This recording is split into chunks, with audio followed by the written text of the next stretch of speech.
Well, what I discovered was the most extraordinary few words that she said that was like a bombshell to me. And that was that she and Harry were having a professional separation. Angela Levin, you have new information about what went on when Meghan Markle was with these Afghan women. What have you discovered?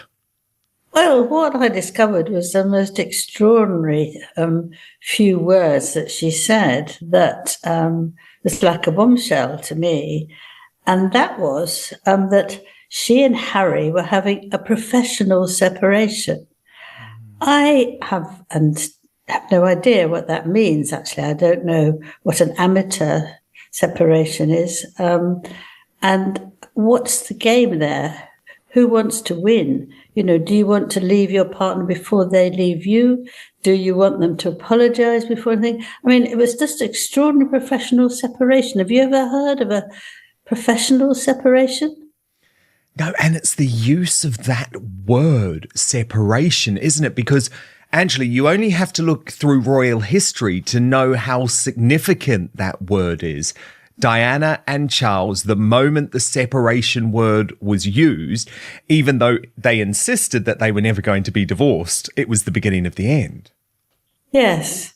Well, it made me sort of think, well, what about the children? Because how is that going to work? If anybody lives in miles and miles away, it's very, very difficult.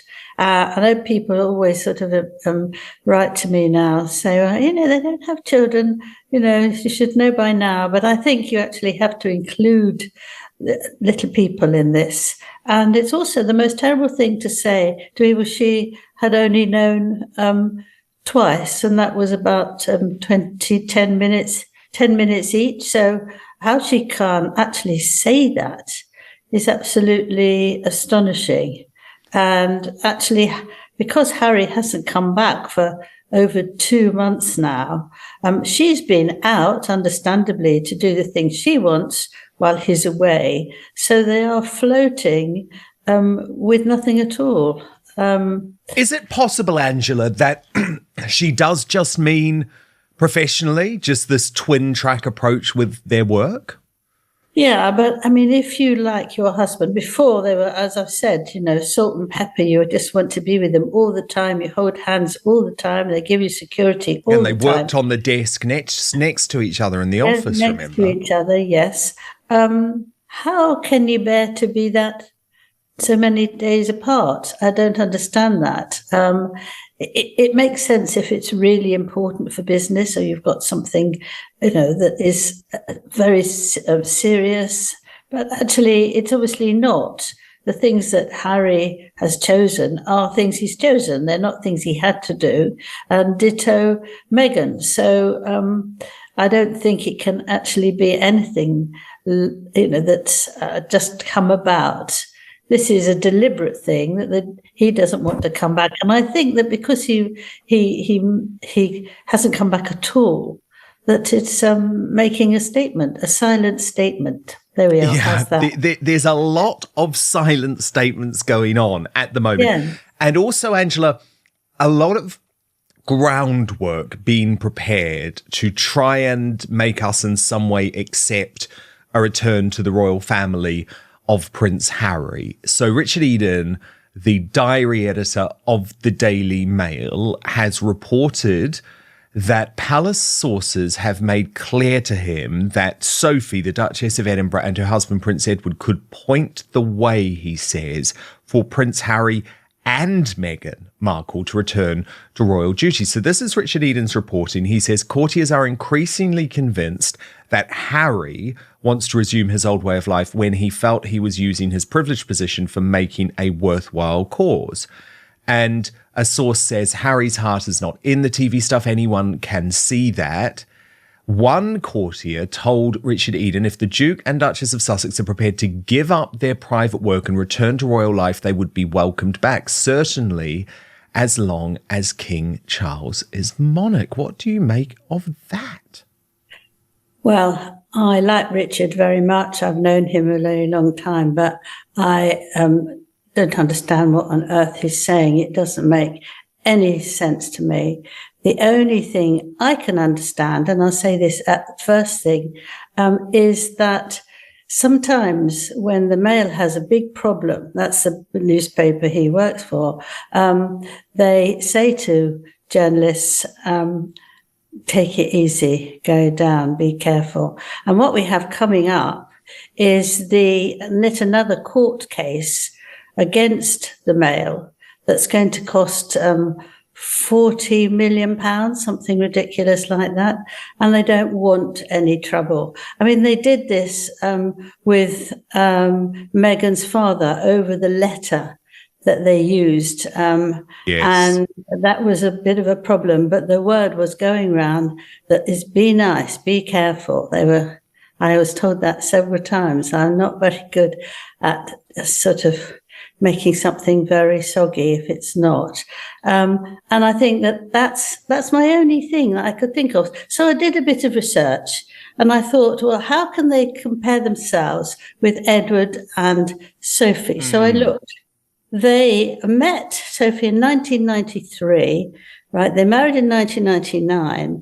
And the royal knockout, which was absolutely awful and made a shame of the whole royal family, was in 1987. So sensible Sophie wouldn't have been there. And they would be very young and inexperienced. Also, Sophie was tripped up by a News of the World person because she started in 2001. And she was asked about all sorts of roles and she chatted away innocently. And that was terrible. The Queen was furious and she gave up her job as a PR. Now, they've done nothing wrong since. They've been terrific. They're there now all the time looking after what's going on. Sophie was very close to the Queen, and the Queen's not taken in by someone who's sort of smarmy or difficult. You know, she would go to church with her. She would make her laugh. So you can't compare Meghan and Harry to them, because they have been vile. They've been so ghastly to the royal family. They attack all of them. And Meghan doesn't want to come to England at all. I don't want to put my foot there, she says. And Harry wants to go. We don't know why. I think it's all aside to it. I think that he wants to get something which he can sell. That's, details about the health of both the king and his sister-in-law, Catherine. And I think he would take full advantage of that. And I don't think that the king, who is still having his cancer treatment, would accept him to come along, because the whole point is that he's calm, everything's calm. And the Queen has made sure that that continues, that there isn't something that might hurt him, because he's vulnerable. He's working hard, he's doing a lot, but you don't want someone who's going to come in and say, I demand, and you've got to still apologise to Meghan, you've got to give me money. We haven't had worked out a settlement. Meghan wants a big house. Nobody really wants Meghan at all. And how can you trust someone so untrustworthy? So William would be furious too. He wants nothing to do with Harry, certainly not while his wife is ill. So what this nonsense is all about, I have no idea. It doesn't make sense on any level, either work-wise or personality-wise or willingness-wise. I don't understand it. So that's my only answer to what it is. And it made me very annoyed. When you don't want to make Andrew annoyed, please click on my face just to the bottom left to subscribe to this brand new independent news source and turn on the notification bell so you'll be alerted to our brand new live shows, uncancelled interviews and special royal episodes. The thing that I think was most intellectually dishonest, Angela, about the comparison of Meghan and Harry to Sophie and Edward, sure, Sophie and Edward made a couple of mistakes, as you say, that the fake shake incident, the royal knockout, and also do you remember when Edward sent his film crew when he had his independent production company to 1987, for goodness sake. Exactly. And the other thing is, Angela, though, they were mistakes. They were not on purpose. They didn't go out of their way to publicly slam and attack and undermine and actually take legal action against the royal family. It's just a complete nonsense comparison. Yes, look at the legal stuff that's happening so not until 2026, but it is against the king. Yeah. It's his courts and it is against him. And so they're attacking him. How many times is this going to be? The third, the fourth?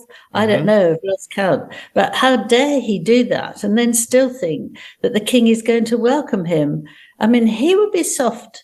A husband, a father, it's very, very difficult to just throw out your son. You may love him, but you may hate what he's doing and who he's with. And so you've got to be very careful about that. But to write it in his book, to talk about it whenever he can, to be hard done by, and also the whole thing about the money. When they left 2020, the king, then prince, gave them 6 million. But he said, my father cut off all my money straight away. Well, for you and I, 6 million is absolutely amazing. For someone like him, it's probably not so amazing, but it was still a very good goodbye help. So he's attacked everything. Nothing is right. He's never had privilege, even those sausages. William had 5 and he had 4, and that proves that they don't care about him. But William's thriving. I mean, look at William this week, Angela. Heartthrob Prince is back. He's happy. He's confident. He's a family man. Actually, doesn't it prove that sometimes bitterness and evilness just eats away at you because Harry looks so miserable now? Yeah. Well, he didn't look so miserable when he was away those weeks. Without Meghan. Without Meghan. In Canada. He looked pretty happy in Canada, actually. But I think those are sort of happy things because he was free for a minute. But actually, when you come home and you go to sleep, you don't feel the same happiness. It's very unhappy because if they are going to split up, then he's made a terrible mistake and he knows he will look like an idiot and he doesn't want that. He's trying to get away from that. But more for him, really. But I think that this sort of piece of writing that Richard did is unacceptable and unbelievable, really. And sorry, Richard. And Angela, you're hearing the Portugal move or the Portugal house that's definitely not happening now? Well, no, it's not definitely not happening, but it's definitely not ready. Okay. So it's taking much longer than they thought. It's not going to be where they live by any means. It's going to be the start of a property business that they're going to do. They're going to get lots of nice places and rent them off. And I think they might wanted to have been to Portugal earlier than that, just to have a little holiday there. But I mean, they've got the sea and the sand near where they live. So I think it is another reason, but that doesn't make sense that you're doing a professional separation, because if you're doing that, why on earth are you building a business out of homes? So it's like usual with them. You never know what they're up to because everything changes all the time. You can hear things one day and then it's a completely different the next. So, but I think that's how it's going to be. They're just going to, it's something to get them in the headlines, you see. Just say that and everyone thinks, oh no, where are they going to go now? They don't want to do anything without having attention. I know. Very, very good point. Well, look, stand by, Angela, because I want to ask you a lot more, actually, about the latest details in this really horrifying court case where Prince Harry is now involving Doreen Lawrence. Now, she's the mother of Stephen Lawrence, who was a boy who was killed, and it was a crime that shocked the UK. But you have a lot of personal experience with this, and I know you're very horrified. So, Angela, back in just 1 minute. Don't go anywhere. Please click on my face just to the bottom left to subscribe to this brand new independent news source, and turn on the notification bell so you'll be alerted to our brand new live shows, uncancelled interviews, and special royal episodes. So, Angela Levin, this court case between Prince Harry and the Daily Mail has taken a really shock twist because he has involved Stephen Lawrence's mother, I believe, via a text message. You were very involved in the Lawrence case, and you're obviously also Prince Harry's biographer, so you know all of the personalities involved here. What happened? Well, it's just let's to say that Stephen was stabbed to death in a racist attack in Eltham in 1993. 2 men were convicted of his murder in 2012 after a campaign by the Mail to bring the killers to justice. Now, what happened with this is that Prince Harry suggested that Stephen's mother, who is now in the House of Lords, should join him in a battle against the Mail. And as I said, the phone hacking claim against the paper could reach an estimated £40 million if it goes to trial. I was working on the Mail then, and it was my job to try and get to talk to Doris Lawrence and to calm her down, and to then eventually write a piece about her if she was ready, and ditto her husband. But they fell out with each other because I think they couldn't cope with the tragedy, and he went off and they were separated. Now, it took me a very long time, but I knew that the Mail was the only newspaper to do anything about this. No other newspaper was trying to help out, which was absolutely extraordinary, and shows how different things were then. And also, the police said they couldn't manage to do anything. So the Mail set out to try and find out and help them, and to try to get people who seemed to be the people who had killed Lawrence. And so I met Mrs. Lawrence several times, and she was quite obviously in a terrible state. I mean, I'm used to doing a lot of these sort of interviews, but it's very difficult when somebody is absolutely at their bitter end, that the son she adored and thought was very clever and had aims for him to be an architect, that she would actually even talk to me. But she did. We had a very, very long interview, and I even showed it to her, which you don't often. And I wanted to make sure that she felt my passion for her loss as well. And we got on okay. Her husband was very easy. He was a very gentle man, and also completely wiped out, terrible. But to then come up and say that you want to say that, what is it, that's journalists, have invaded her privacy. Now, the other newspapers only did anything well after the Mail had got the people that they thought had murdered Lawrence on the front cover. This was very, very difficult. And the lawyer of the Mail was absolutely watching everything, testing everything. You have to be very careful because you can be wiped out if you say the wrong thing. It was extremely brave.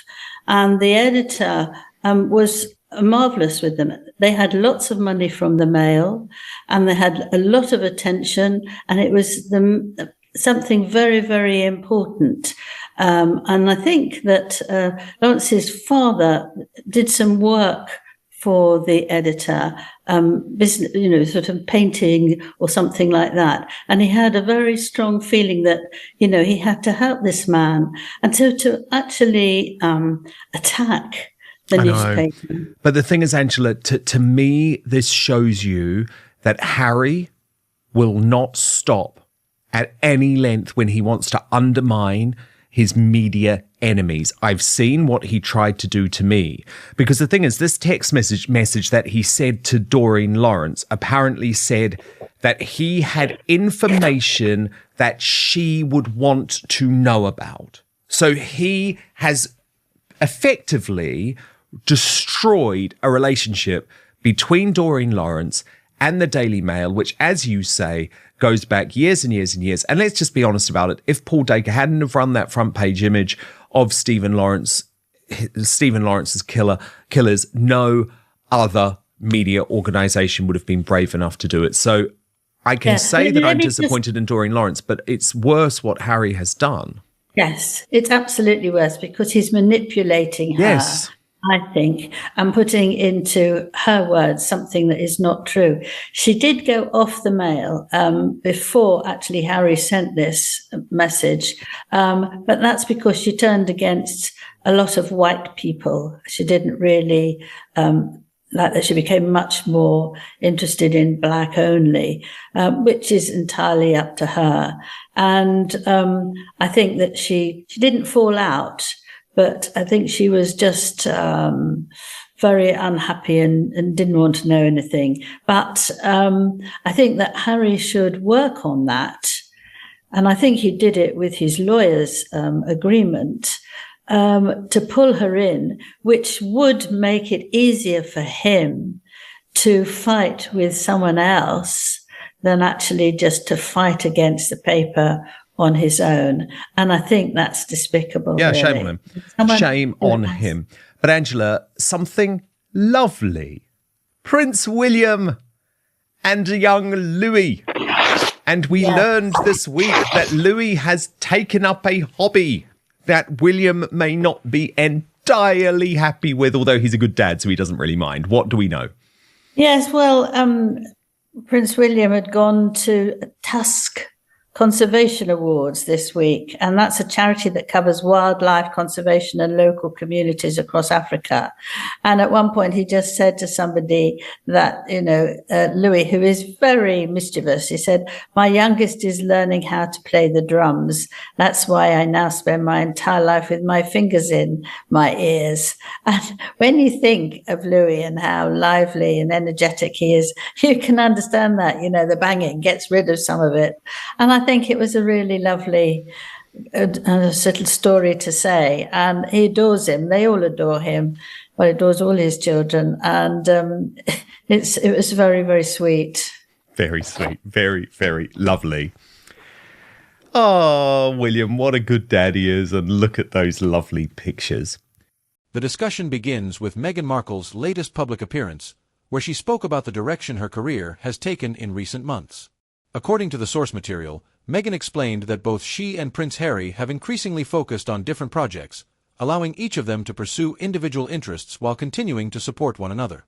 Although her comments were largely framed around professional independence, some commentators immediately interpreted them as evidence that the couple are intentionally separating their public identities.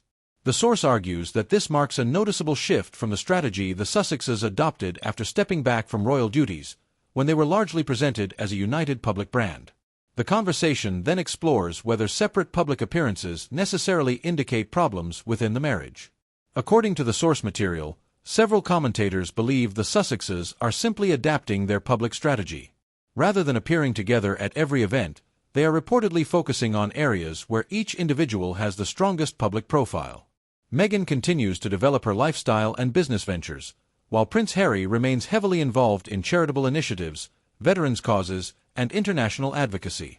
The discussion suggests this approach may allow both individuals to establish clearer personal identities while remaining supportive partners behind the scenes. Attention then shifts to the royal family itself. According to the source material, commentators argue that any realistic prospect of Prince Harry and Meghan Markle returning as working members of the monarchy has become increasingly remote. The discussion highlights ongoing concerns surrounding trust following Harry's interviews, Netflix documentary, and memoir Spare. Several contributors suggest these events fundamentally changed relationships within the family, making a formal return difficult under the current circumstances. The source emphasizes that these remain opinions expressed by royal commentators rather than official palace policy. Public reaction to Meghan's remarks has been mixed. Some observers view the comments as a perfectly ordinary explanation of two spouses pursuing different professional interests. Others believe they signal a broader shift in the Sussexes' public image. Meanwhile, speculation surrounding their relationship with the royal family continues to dominate headlines whenever either Harry or Meghan makes a significant public appearance. The discussion illustrates how almost every development involving the Sussexes continues to generate widespread attention. The source presents Meghan Markle's comments as an acknowledgement that she and Prince Harry are increasingly pursuing separate professional paths. Whether that represents a strategic career decision or something more significant remains a matter of interpretation. At the same time, commentators continue to debate whether the Sussexes have any realistic prospect of returning to official royal duties. As things stand, no official announcements have been made regarding any change in the relationship between Prince Harry, Meghan Markle, and the royal family. For now, much of the discussion remains based on media reporting and expert opinion rather than confirmed fact. Thank you very much for watching. If you enjoyed today's analysis, please like this video, subscribe to the channel, and turn on notifications so you never miss our latest coverage of royal family news and commentary. Now we'd like to hear from you. Do you think Prince Harry and Meghan Markle are simply pursuing separate professional careers, or do you believe this represents a major shift in their public strategy? And do you think there is any realistic path back to the royal family? Share your thoughts respectfully in the comments below. Thank you for watching, and we'll see you in the next video.